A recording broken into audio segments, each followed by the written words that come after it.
वापस लो, काला कानून वापस लो, वापस लो, काला कानून वापस लो, वापस लो, काला कानून वापस लो, वापस लो, वापस लो। संघटना जिंदाबाद, ड्राइवर संघटना जिंदाबाद, ड्राइवर संघटना जिंदाबाद। अरे सरकारने करायचं का? खाली मुंडका वरील पाय। अरे सरकारने करायचं का? खाली मुंडका वरील पाय।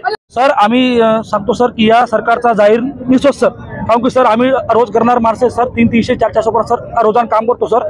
आमच्या जनता सर आम्ही तर आता लोक काही उडू नाही सर, पण बाय चान्स सर होत्या सर, जर काय जर झालं सर तर आम्ही 7 लाख रुपये कुठून देऊ आणि 10 वर्षाची सजा साहेब। काय बघा आम्ही काय चोरी केली, छिनार केली, काय कोणाचा खून केला साहेब, आम्ही काय आगाव नाही साहेब।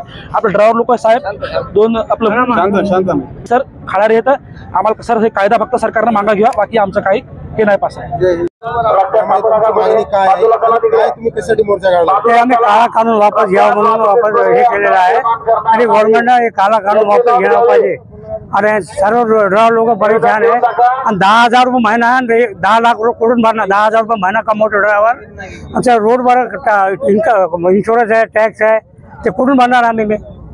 आणि आम्ही सगळं मुळं भार उपाशी मारायला आमचे। आणि हे लावलं तर उद्या पण समजा उद्या आम्ही इन्शुरन्स फाडायलो, कासाठी इन्शुरन्स फाडायलो आम्ही?